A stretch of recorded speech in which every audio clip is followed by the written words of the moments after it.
Creative Tech Week is the result of a lot of thinking and a lot of collaboration about what the future of art and design might look like. The goal with this program is to give you a little bit of a behind the scenes look in the ways that artists and designers are inventing solutions using technology, coming up with new provocations, prototypes, ways of thinking about the future that really combine disciplines that span art and visual communication, design and technical, mechanical, engineering skills, hacking, really thinking through the work that we do, the tools we have, and the materials that make up art and design. And this is no secret at the college, but we've realized that the world needs to know that this unique combination of skills and technologies and expertise is what we facilitate for our students. It is the kind of foundation to the value of the ArtCenter education. Today is going to be a program that covers lots of ground, both physically and sort of through space. So we're going to look at the future. We're going to think about how artists and designers play a unique role in what that world that we might encounter looks like. And I suppose just a little bit of planning for the day. We'll have a keynote speaker this morning, then a panel discussion, break for lunch, followed by our afternoon keynote, panel discussion, and a final presentation at the end of the day.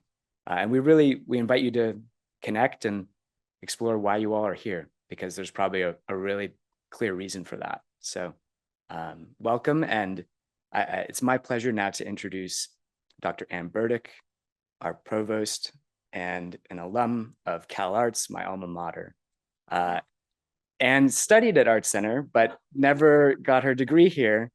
And in fact, and this is a personal thing, the relationship between ArtCenter and Cal Arts is something that really keeps me motivated. The different perspectives of our faculty and community that have taught across all of these institutions, different approaches intertwined. So Anne, a pleasure to have you introduce us to the week and really set the stage for what's to follow. Thank you for that, Robbie. Just add a little more context. Actually, my dad went to school at ArtCenter when it was on 3rd Street, and then he taught here, and then he started the environmental studies program in 1970. And then it was a given that I would go to school at ArtCenter because I wanted to be a designer. I came to ArtCenter, but then I bucked my father out and I went to Cal Arts afterwards. And he said, "Why do you want to go to Cal Arts? Do you want to do macrame and wear hoop earrings?" I was like, no, I need to find my own thing. Anyway, I came back to ArtCenter very quickly thereafter and continued and began teaching, and then was chair of the media design practices program. And now I'm the provost. So my commitment to arts, let's not question my commitment to ArtCenter. Anyway, on behalf of ArtCenter, it's just a thrill to welcome all of you here for the third day, or the third day of our third annual Creative Tech Week. The first one was entirely online. The second one was online and in person, and it happened to be like an insane downpour at that time. And now here we are on the third one, which is entirely in person with asynchronous online. So later people online will be able to access. And it's, a gazillion degrees out. So, welcome to the 2020s. And also, I just want to say it's okay to wear a muumuu in a professional setting in the future. Okay. It is lovely here in the Ahmanson. We're so thrilled. This is just the most amazing facility. And the Ahmanson sits on the traditional unceded homelands of the Gabrielino and Tongva people, a fact that is very important for us to acknowledge. I also want to acknowledge the people who made this day possible, this week possible. Christine Bound, our VP of Professional Development and Industry Engagement. And of course, Robbie Knock, my fellow CalArtian, an Associate VP of Entrepreneurship and Professional Practice. They were joined by Maggie Hendry, our new Dean of our Division of Media and Technology. Creative Tech Week to me is a demonstration of the value of our new divisional organization. It brings together forward-thinking opportunities to go cross-disciplinary and think about the role of art and design in the world. So thank you for all of that. All right. I also, importantly, want to thank Max Hillary, Gloria Condra, Julian Scaff, and Kevin Wingate, who really helped make this happen. Yeah, and the team here in the Ahmanson is Luis Aguilar and CD Jansen. So thank you for your support here. And a shout out to our Haven studio team, Kevin Lipnos, Michael Hansen, and Taylor Zan. Awesome work. Behind the scenes, of course, we always have to thank the tireless Jojo Tardino, as well as our facilities, security, and catering crew. So round of applause for everyone.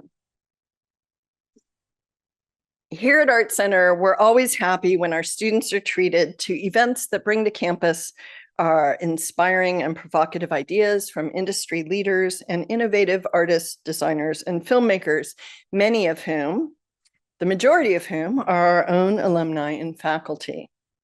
The world's changing around us so quickly, it's essential that we all keep pace with the many exciting developments as well as the new challenges. But at ArtCenter, we're not content to simply keep up with the changes.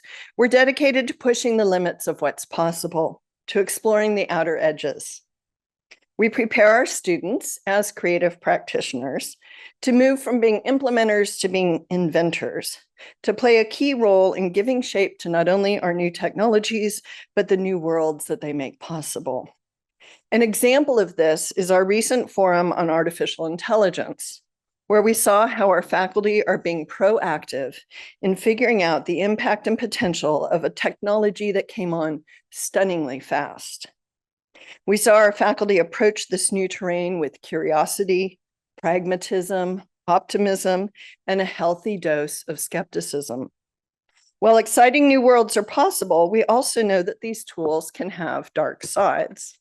They introduce new ethical dilemmas and perhaps even existential threats. We're committed to preparing our students to be creatives who can handle this immense complexity, these awesome responsibilities, but also the fantastic opportunities that will define their future careers. That's why our theme this year is Designing Future Technology, to explore the role of creatives in defining emerging tech. In addition to the experience our students get in classrooms, working on sponsored projects, or doing internships, this event provides a forum in which we can consider not only what's possible, but also what's necessary for creatives to know. To get there, Creative Tech Week includes this year 3 sub-themes: future forecasting, accessibility and inclusion, and the spirit of creative experimentation. Our week began with that last category, creative experimentation, with a hands-on, or should I say headset-on, introduction to how we push and pull at the limits of technologies here at the college. Some of you had the opportunity to take a tour of our immersion lab together with Jenny Rodenhouse, our Associate Chair of Interaction Design, who runs the lab. And so for that, we thank Jenny. Then on Thursday evening, we held a screening of the documentary, We Are as Gods, about that firebrand, Stuart Brand, the creator of the Whole Earth Catalog, the Well, and the Long Now Foundation. We were fortunate to have a great discussion with the film's co-executive producer and ArtCenter alum, Everett Kadebach. Everett demonstrated the best that our alumni have to offer in these spaces. He's a maker who brings a sharp, critical mind to all that he does. It was a fantastic conversation. It was Stuart Brand's controversial work around de-extinction using biotechnology to fight climate change through the reintroduction of previously extinct species, in particular woolly mammoths, that highlighted that inextricable connection between creative projects and mind-bending ideas, existential questions, and the human capacity to create technologies that extend our reach. The film raised many questions, including, just because we can, does that mean that we should? Yesterday, we had the opportunity to hear how our very own faculty grappled with such dilemmas and possibilities that come with designing futures in our first ever Faculty Futurist Forum. I like the alliteration. I love alliteration. The variety of approaches demonstrated the full range of considerations that creatives encounter when casting forward to consider what's next, including questioning and using big data, the complexity of imagining people, their lives, needs, and behaviors, issues of who is doing the imagining and to what ends, or coming to terms with problems that sometimes feel just too big to solve. What I took away from the conversation was a not so subtle shift that may help prepare our students for what lies ahead. Shifting our definition of design from solving problems to prototyping futures brings with it new responsibilities and considerations that will change our creative processes. If imagining futures is also about modeling worlds, then we need to ensure that our students understand that their work in the context of social, economic, and political systems. It was a thought-provoking dialogue, and I want to give a special thank you to the organizer, Professor Julian Scaff, who also, not coincidentally, is the associate chair of our Interaction Design MDes, one of our first fully online degrees. So here we are today on a Saturday morning. I can't wait to continue to be challenged and inspired by today's speakers, and I hope that the Rose Bowl traffic subsides. Today, we're going to consider how the creative process can inform the design of new technologies across the full spectrum of human experience: bodies, cars, spaces, and even outer space. We have two amazing keynote speakers, Henrik Fisker, apologies, and Idris Sandhu, whose work couldn't be more different, and I'm looking forward to hearing from each. So before we get started, before I introduce Henrik, I want to pause for a moment to thank all of you. Thank you for being here with us. This is an ongoing dialogue between our communities of practice, our students, our faculty, our alumni, our industry partners, our board of trustees. This couldn't happen without your participation. So thank you. This is for you and with you. Okay, so now to introduce Henrik, who is the co-founder, board chairman, and CEO of Fisker, Inc. His name is synonymous with iconic cars and leadership in electric vehicle development. His adventurous spirit has defined his approach to bringing cars into a fully electric future, with the design chops to build icons that represent what might be possible and that appeal to our emotions. Danish by birth, American by choice, Henrik has long been involved in global entrepreneurial endeavors. Fisker Inc. is his second automotive company, but the world's first digital car company, with the vision of a clean future for all and a mission of making the world's most sustainable vehicles. So that kind of imagining that we saw yesterday in the Futurist Forum comes to life today with hard materials and real world work that intersects with all of those systems in order to exist. It's in this capacity that Henrik has designed the 2022 Fisker Ocean all-electric SUV, which is set to disrupt the automotive market through its unique design, its extreme sustainability, its technical features, and affordability. I believe we have one here today. Very exciting. It looks really cool out there. The car's appearance at CES 2020 led to its inclusion in the best of lists in Time Magazine, Business Insider, and CNET. Henrik's designs are recognizable worldwide, so he brings to this car a lifetime of really amazing design work. The Fisker Karma was the world's first luxury plug-in hybrid, launched in 2011. The Karma was the first electric vehicle to integrate sustainable innovations, such as a full-length solar roof, a vegan interior, and adjustable regenerative braking. He's also known for the design of the BMW Z8 Roadster, which was made iconic with James Bond at the wheel in 1999's The World Is Not Enough. And his time at Aston Martin as a board member and design director oversaw the turnaround of the company through the famed DB9 V8 Vantage, which to this day is the most sold Aston Martin ever. And maybe I don't know if I said the name of that car correctly. Anyway. We look forward to learning more about what it takes to bring creative prowess to the creation of future technologies from Henrik. Thank you, Henrik.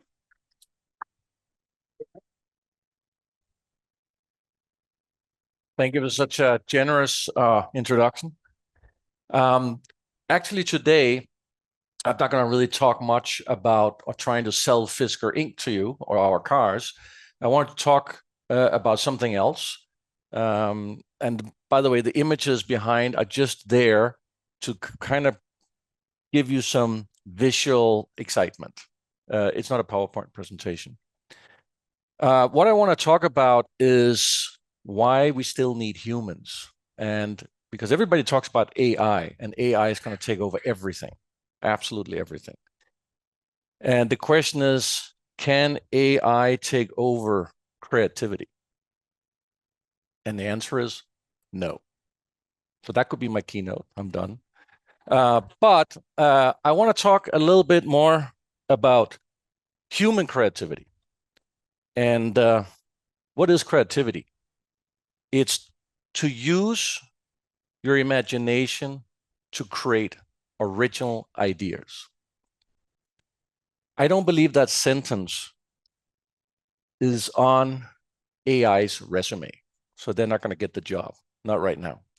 Now, some people believe they will, or AI will be able to do that in the future. And maybe it will. But does that mean we want it? I mean, McDonald's can provide me a huge amount of French fries every morning, every midday, and in the evening, and it's the cheapest meal I can get. But it doesn't mean I want it. It's available for me.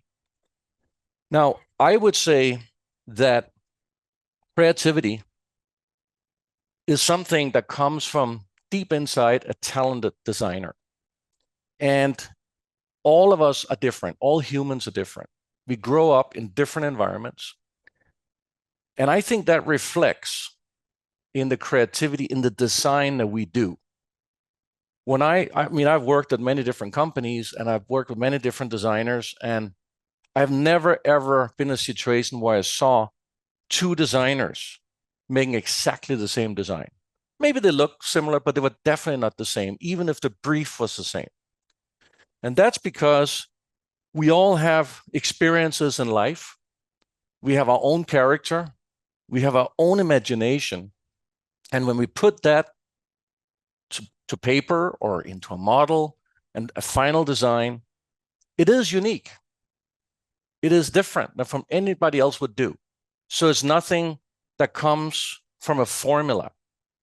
If there was a formula for good design, there would only be 2 or 3 car companies in the world. We wouldn't need more because they would all make the perfect cars.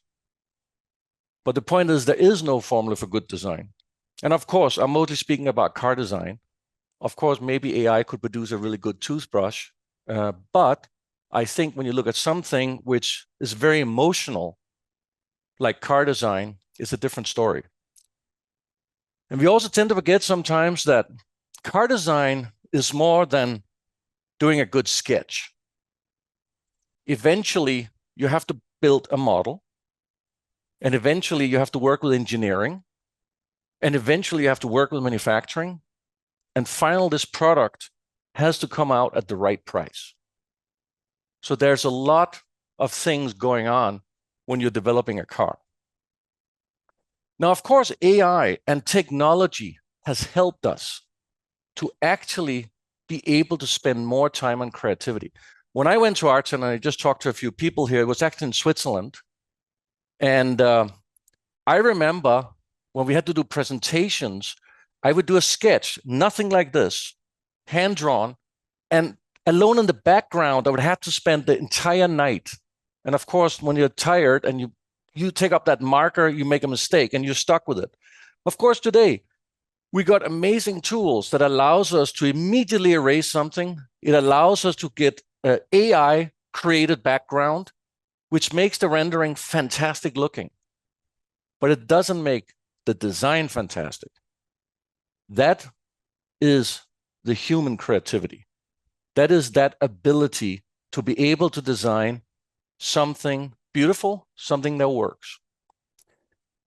Of course, there's all these technology like, virtual reality, which we use. We use all of these technologies. But ultimately, you want to be able to see things in reality as you work on the design.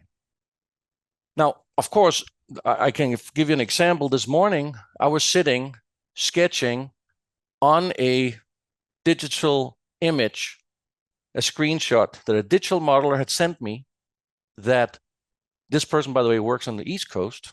So we are 3 hours apart. Now, in the old times, I would have to call him into work Saturday morning and explain him what I want him to do. But at this time, I can send him back that sketch and he can start working on his digital model whenever he wants, or Monday morning. And that is fantastic. That is a whole new way of designing. And I believe that, of course, it means that we can do things faster. But I also think we should use that extra time to actually think more about the design. And by the way, I still sketch on a normal sketch pad. I think when I go into the design studio, I always have to ask, do we have a pen? And they say, no, we don't. But that's fine. It doesn't matter. It doesn't matter how you make that sketch. It's really about the design. And I would say that when you think about what makes a good design, like I said, there's no formula for that. There's still cars out there that are flops. So you can't really predict it. You're going to take some risk. You're going to use your gut feel. That's really all you can do to create a good design. And of course, have a lot of talented people being part of it. But I would say that what is important is that you are able to think outside the box when you're looking at good design. You have to challenge yourself. And I will say that I think the new students that are coming out today from ArtCenter, they will come out in a totally different world. I think maybe at a time where we have the biggest change in the world in design. And I think part of it is that we are inundated with images, all kind of stuff from social media. And I think the rule is you can't make a video that's over 15 seconds because then people don't finish it. In fact, many people don't even last 3 seconds. So the attention span is so short. By the way, that's that sketch I was talking about doing. We do that a lot. By the way, so what I wanted to say was that where we are now with this kind of barrage of images and digital stuff that can be done in seconds, I think the car design and probably a lot of other designs areas needs to be a lot more, I would say, unique and potentially a lot more radical. But also, maybe the difficult part here is looking for simplicity that ultimately the good ones could become icons. And that is a very difficult thing for a designer to do, to stay simple, because we like to put a lot of stuff into the car. So to make it simple, make it iconic, and that means a shape that's recognizable within seconds. That is difficult. And I think that's the challenge we have today. because we're in the middle of this huge amount of images that are all over the place. And every day people spend hours on social media. So when they finally see a car or a design, they need it to be much more iconic. So I think we're going to see a change there. The other change is sustainability. And, you know, at Fisker, this is our number one goal, to make the world's most sustainable car. And of course, there we do need data to prove that it's the most sustainable. And we do, by the way, have about 100 pounds of recycled and biodegradable materials in our car.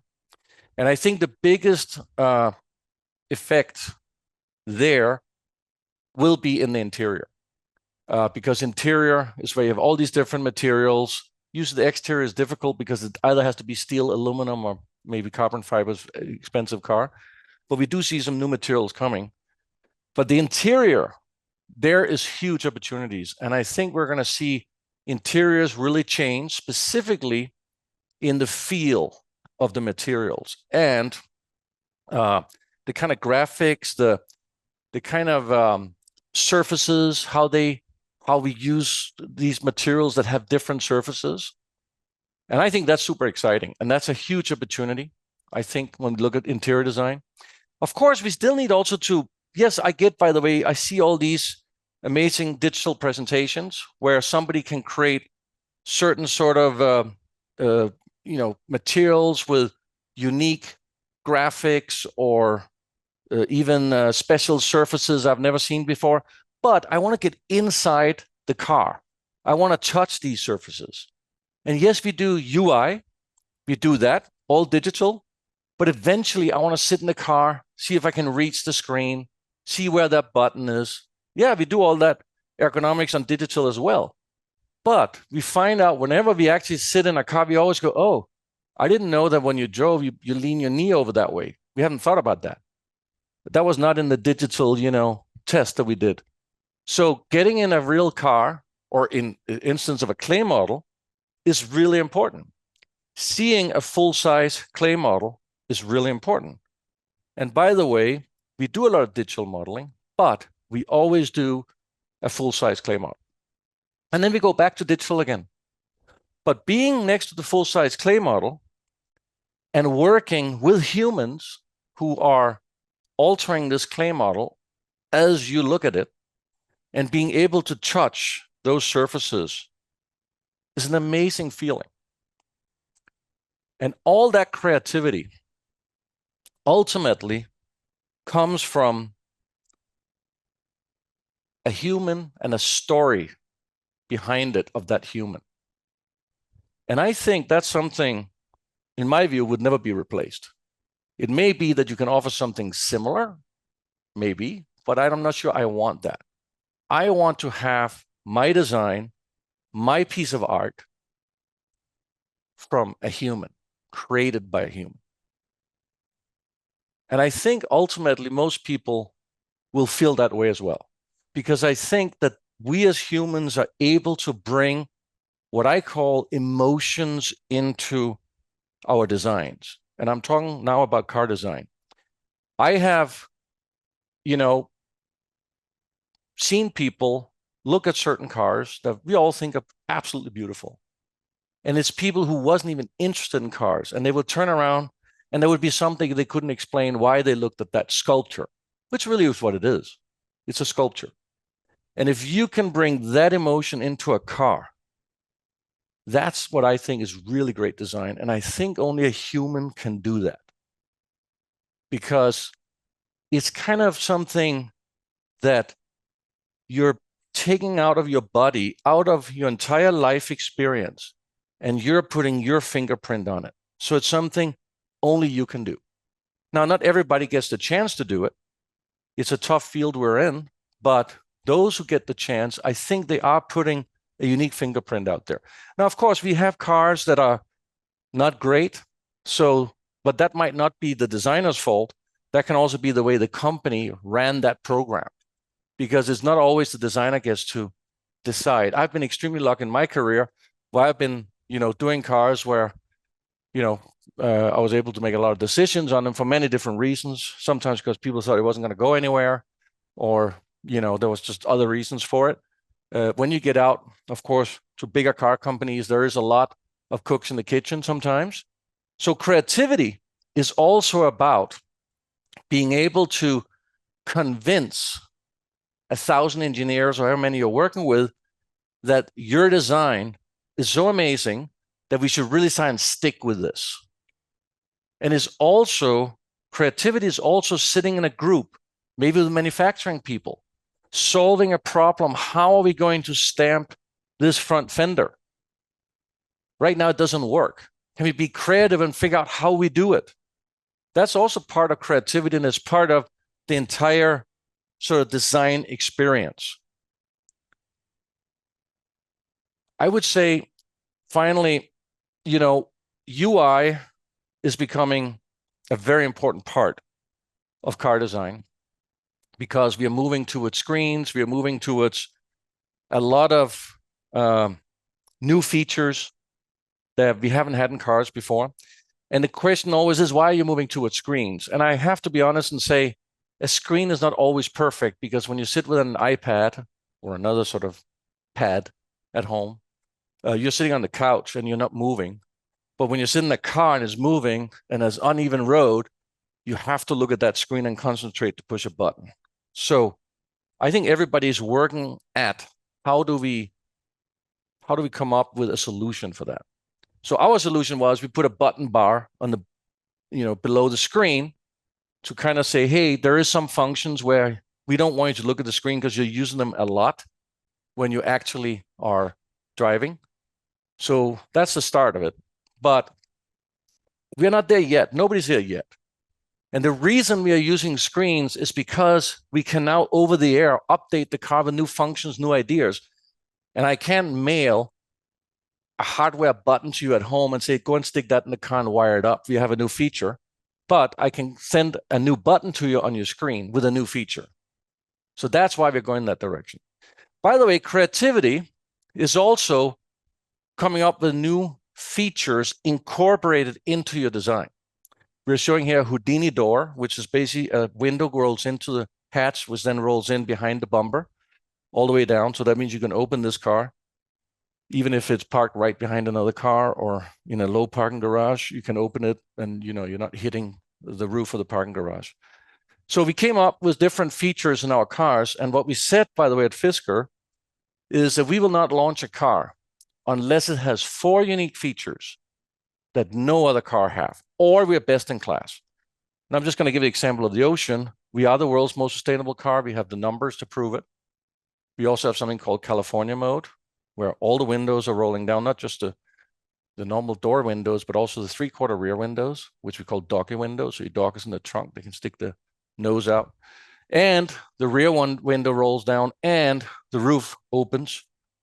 When we were doing this, we were asking, do we think people like that? There was really no data because nobody's ever done it. So I don't know if AI could have come up with the idea of California mode, because it's all based on data, and we had no data. We also had no data when we introduced taco trays for the front passengers. It was an idea that came up during COVID because a lot of people worked in the car. So the idea of these trays where you can also put your computer, you can sit and work in the car, and you can sit and eat a taco while you're watching a movie while you're charging your car. So, but there was no data that was going to work. We did it anyway. And now actually it turns out people like it a lot. I kind of want to end with our sketching. When I started Fisker way back in 2005, I was trying to sketch a logo. And I sketched and sketched for many weeks, and I couldn't really come up with something that I liked. I don't want to just go to this here. Oh, wait. I don't think we have a logo here. Okay, anyway. I couldn't really come up with something I liked, so I just want to give that last story. And that is, I went down to the beach one day, and I sat down there sketching here in California. And suddenly it was sunset, beautiful California sunset. And I saw the sun come down, and there was a half circle orange and a half circle, not really a circle yet, but there was the blue water. And I immediately sketched it up down at the beach. I was in thinking, I looked at my pen, I said, what else do I need? I need engineers. So I made 2 bars in the logo. One was the engineers, ruler and the other was designer's pen. And that's how the Fisker logo came about. But there's a story behind it. It wasn't just created by somebody. So I think the story behind the design is very important. I think humans will always be the ones that's going to create the most exciting things we want to buy. And I think that design and art is there, and we should be kind of embracing it because it's there to have humans give other humans some amazing experiences and some amazing stories. And I think for me, that's why I love being in design. I could not imagine anything else. And I love when I am able to do something that other people love. Thank you very much.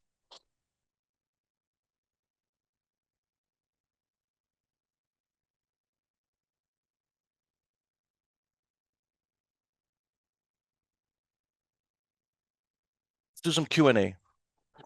All right. I thought I was skipping out right there. Okay. Anybody have any questions about anything? I'll try and answer it. I think they have a mic over here. If somebody wants.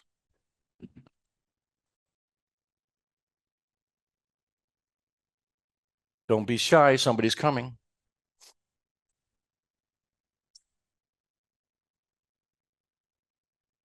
Okay.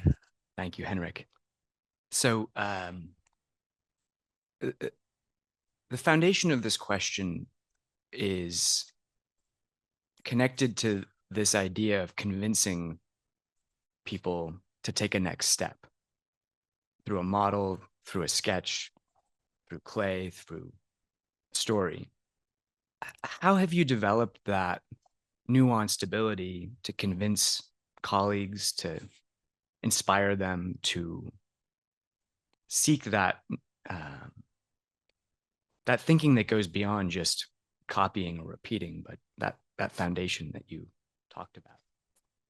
I think as a designer, you go through different stages in your career. And I found that is the most difficult thing for a designer. Once you feel you're sort of good at it and you've contributed something, and I think it's actually the same in most other professions. If you're really good at something and it works well, why change it? So the difficult part for a designer is to jump out of his own or her own comfort zone and try something out that you sort of, as you start sketching, go, it's not going to work. But no, you should continue. And you should do it even if it's just as a training to try and push your own limits, try and discover something new. I think that is the essence of ultimately becoming a really good designer. But I think the other important point that I mentioned is that you also ultimately have to convince, people around you about your design. And I'm not talking about trying to win the design, but once you have won that design, and it might just be a scale model or a sketch, now you have to get this into reality.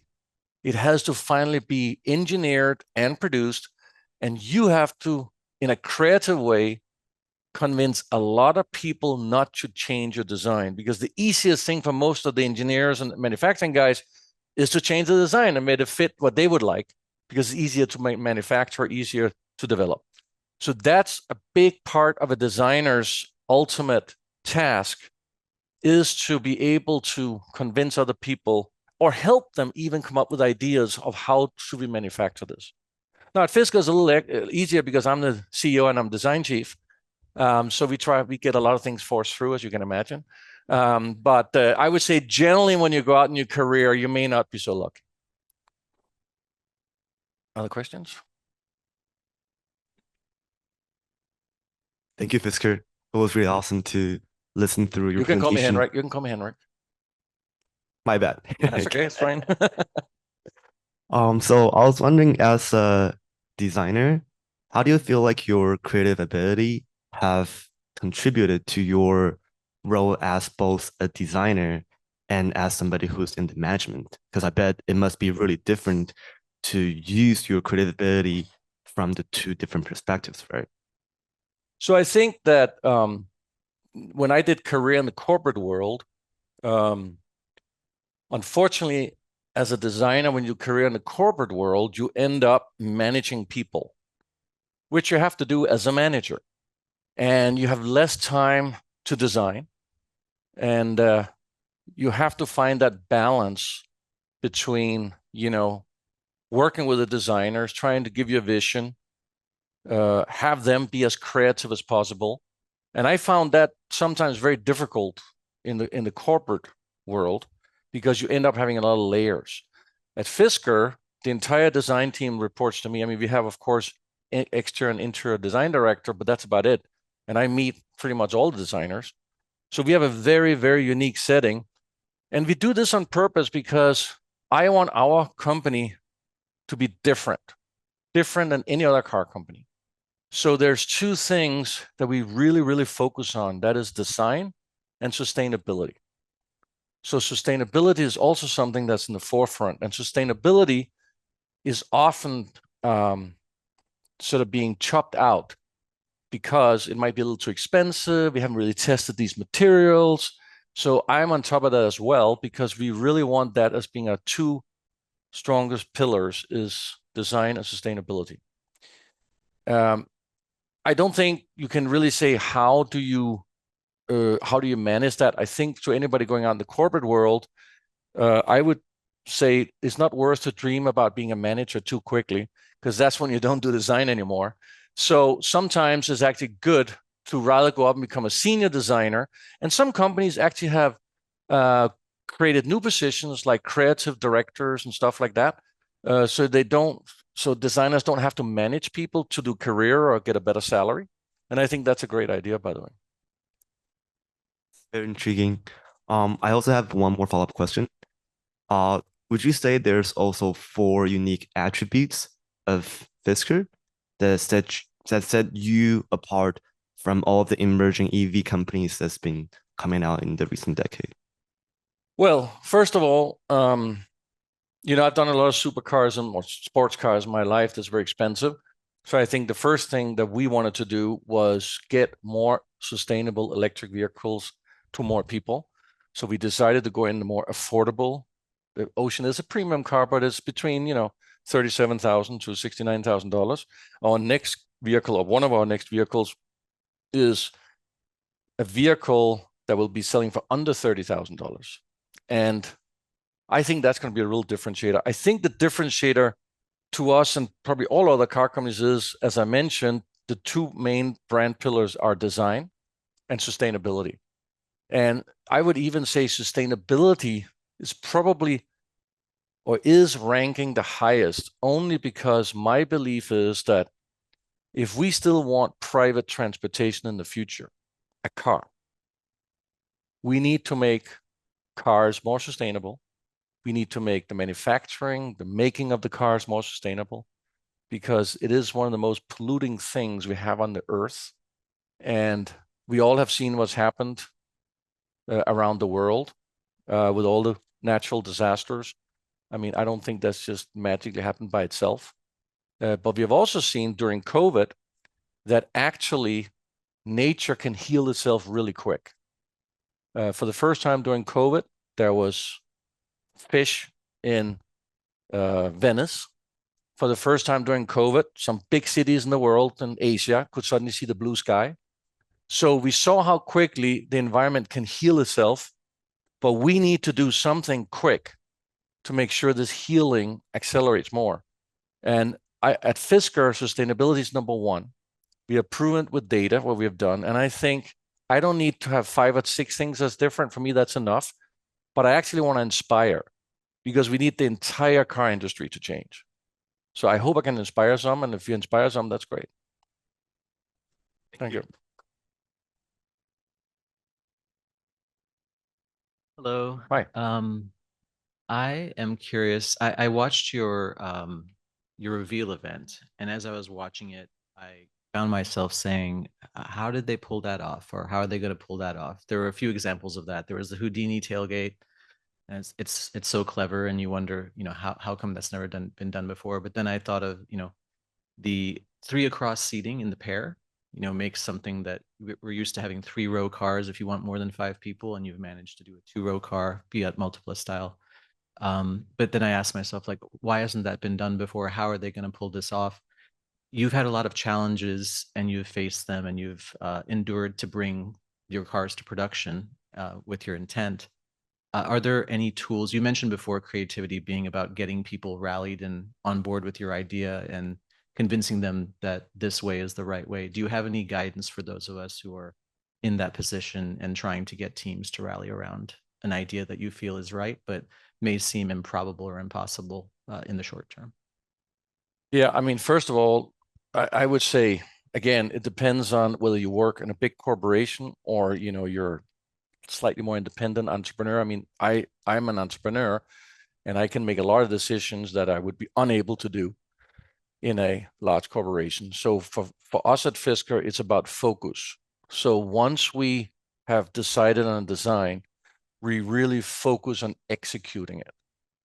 In many large car companies, they keep flip-flopping because somebody suddenly have another thought and suddenly this became too expensive and marketing wanted something else. So they do another model and all this type of stuff. So I think focus is very important. And that's something we do at Fisker. When it comes to the corporate climate, I think it's important for a designer to spend time with engineers, both the development engineers and as well eventually manufacturing, but actually more the development engineers. And you get that opportunity mostly in most car companies when you review a model, they come in, they look at the early claim model or whatever. And I think it's very important to actually become office friends with those engineers. So they start understanding you, what it is you're talking about, and why it's so important that roof is this height and not 30 millimeter higher. And why it's important to have these big wheels and not these tiny wheels that has a much better turning radius, because then ultimately your car ends up with bad proportions. And honestly, proportions is something that it's very unique skill to understand proportions. Designers, they understand proportions. And it doesn't mean that everybody else does. Of course, everybody's going to be able to say, hey, I love that car. But people don't necessarily know why they love that car. They love it because the overhangs are short, the roof is low, the wheels are big, it's that wide, it has that type of sculpture. But that's not something a normal person can explain. They just know they like it. So, and it's also unfortunately not something engineers necessarily understand. So that's why you have to befriend the engineers. You've got to create a trust with the engineers, and they need to start understanding why it's so important that you have these certain design elements, whatever it is. So that's what I would say is the most important. Work with engineers. That's great advice. Thank you for that. And congratulations on the new baby. Thank you very much. Hi, Henrik. First of all, thank you for a fantastic presentation. I was just curious, especially when you talk about AI, I agree with you where you say that, truly great design cannot be replaced without humans. But do you see a future where as AI gets more advanced, we almost see 2 classes of design, where those who can't pay enough get purely AI design, and at the higher end, you have, the higher classes can afford design that was designed by AI and humans? I hope we're not going to enter a world like that. Whenever we see such a division in the world is never good. And by the way, I don't think that good design needs to cost extra. I mean, the design itself, when you first make the sketch and the idea, it doesn't cost anything. I mean, it's you sitting there and you're doing it. And if you have a brilliant idea that comes from your imagination and it's original, that is creativity. And what I'm trying to say is, I don't know that AI will ever be able to have the sensitivity of a human being. Now, I think, at least in a capitalistic world that we're living in the US and most of Europe, that if anybody sees that there is an opportunity to create an awesome design created by humans, then I don't think AI will take over an entire segment, because if there's money to be made, somebody will go in there and they will make something in that area. So I don't think that will happen. I think AI, in my opinion, right now, I think we're afraid of AI because we don't really know what's going to happen. And it's hard to understand it. But I think right now, where it probably is most useful is using all the data to do work that we really don't want to do or don't need to do. For example, some of these sketches had these amazing backgrounds. As far as I know, our designers didn't spend 3 weeks sitting doing those like I used to do. They made them on some cool, things on online or wherever they found it, and had some AI stuff done, and that's great. And we have many things like this where we can use AI. So I don't think we need to be afraid of it. I'm not afraid of AI. I don't think they're going to take over humanity anytime soon. So I think we should just use it, and we should use it where we want to use it. It's not because something is available that you have to use it. All right, thank you. Thanks, Fisker. Thanks for this opportunity. So I just want to know more about how you came up with this idea of creating a car company. And also, like, I'd like you to focus on certain points, like what you did after your education and how you figured out the finance. Mm-hmm. Well, after my education, I went straight to work for BMW, which were fantastic, great company.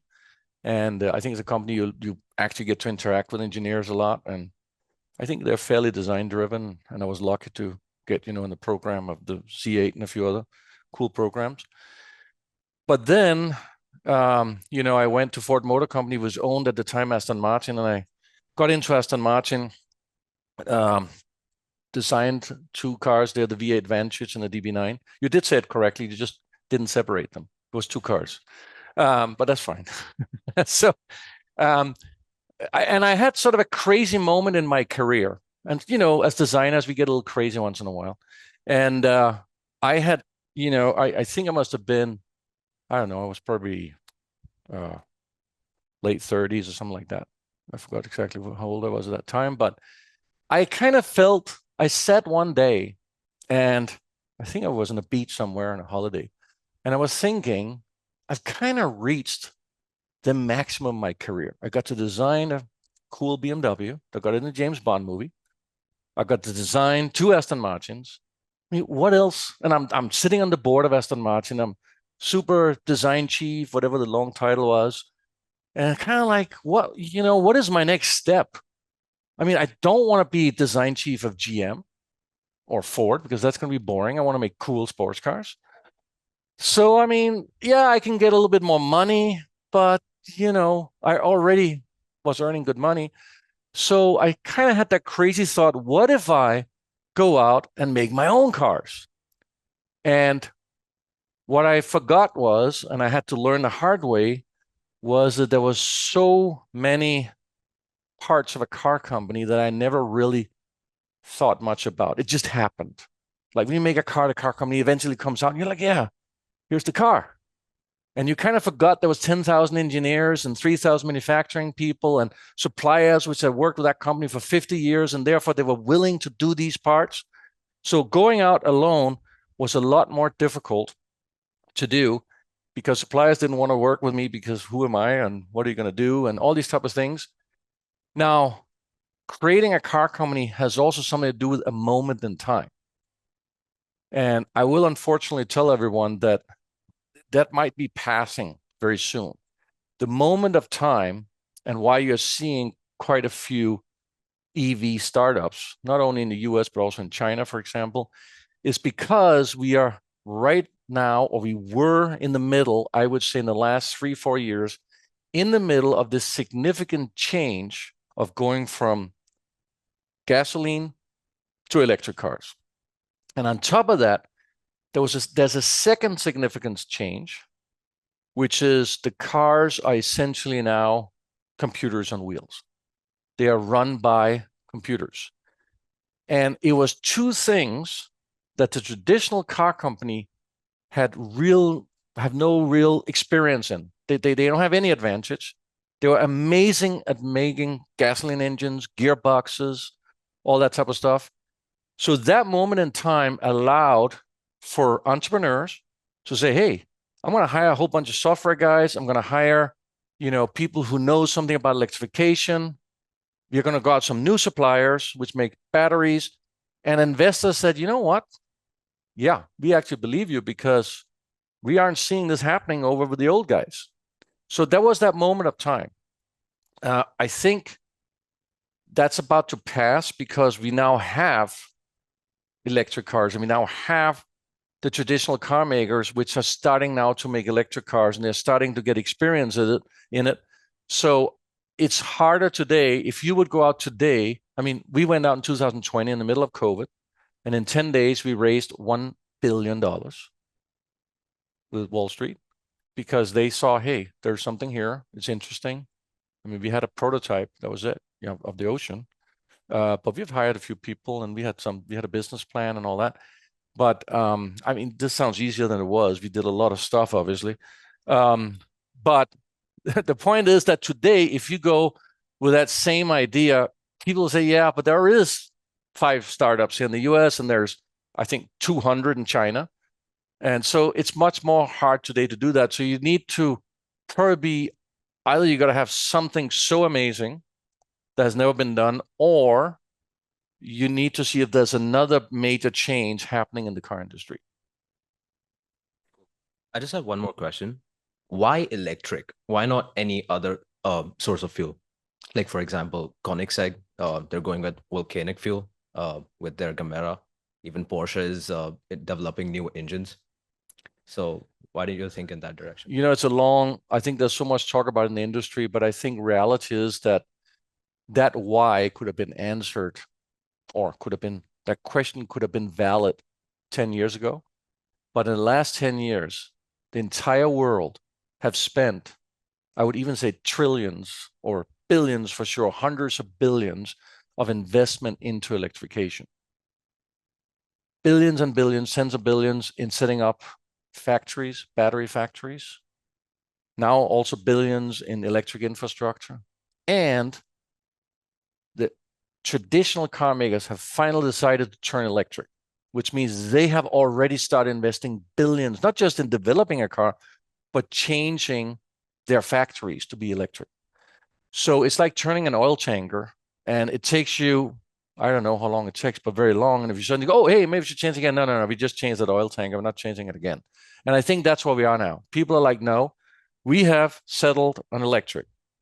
We're not going to change again. We are not going to spend another 10 years and hundreds of billions for a new idea. Now, you're going to have these fringes, which you might have some supercar makers like Porsche saying, hey, if you want to make a 911 that still is gasoline and therefore we use this new type of fuel, yeah, that's fine. And you may have hydrogen for trucks, but passenger cars is going to be electric. This is not anymore a question. It is 100% for sure. And I think it's going to happen quicker than some other people. I think when we get close to 2030, any normal people will say, do I really want to buy a gasoline car that might be worthless in 5 years? Because either I'm not allowed to drive it or nobody wants to buy it. So I think you're going to see a very quick acceleration towards electrification in the next 5 years. Okay, thanks a lot. Thanks for the talk again. So what are some experiences from your companies before, like you worked at BMW and Aston Martin, that have like charged your decisions or your ways of working at Fisker Automotive? And what are some learnings or gaps that you saw in other companies that you aim to fix with Fisker? Well, I think one of the biggest things as a designer was to figure a way how to streamline the design process. That's number one. And I'll get back to that. Number two, I had a huge lesson from when I went from BMW to Aston Martin. BMW had, when I was there, already grown very big, and I think there was hundreds of designers, and we had all the tools, and we had, these electric seating box that could, lift up the side shoulders. You could kind of see where should it be, and then they could move the roof and all that. Then I came to Aston Martin and I said, hey, where's your, ergonomic buck? And they showed me 4 wheels with a seat and a broomstick and a steering wheel. And I go, is that it? He goes, yeah, that's it. I said, where's my team? I'm, chief designer. board member. I said, no, it's just you. I said, well, what happened with the other guy? Yeah, there was a consultant. There's you.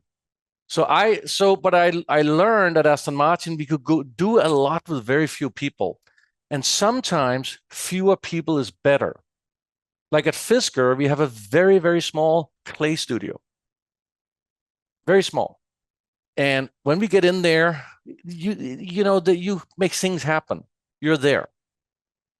So I think you can dream about something being big, but it can become so big that it becomes a hindrance. So that's something I want to try and avoid at Fisker. The other side for me was that I think, you know, a learning around, you know, my years specifically at BMW was, and I've talked about a lot, is bringing this passion, bringing this sense of we are creating something amazing to the broader team. And I know that's going to be difficult for some people, depending on what company you get into, but I think it's worth a try. I mean, people are people, and people love to be part of something amazing. And usually as a designer in a company, you have a much bigger audience because you are showing the design of the car in the early stages. Maybe you have won a clay model or something. You're now starting to show that to a broad audience of people in the company, engineers, marketing people, finance people, like pretty much everyone. And that's your moment where you need to start pulling these people close to you, and you not start, just don't expect they're just going to do it. You have to bring the excitement, talk to them, involve them. And I think that's the key for a designer. So ultimately, unfortunately, designers have a much bigger job than anybody else in the industry. But it's a job that doesn't really have a job description beyond making the design. You have to yourself engage. And I think only then you can become really successful. Thank you so much. Thank you very much. I think that's it. Thank you very much. It was a pleasure.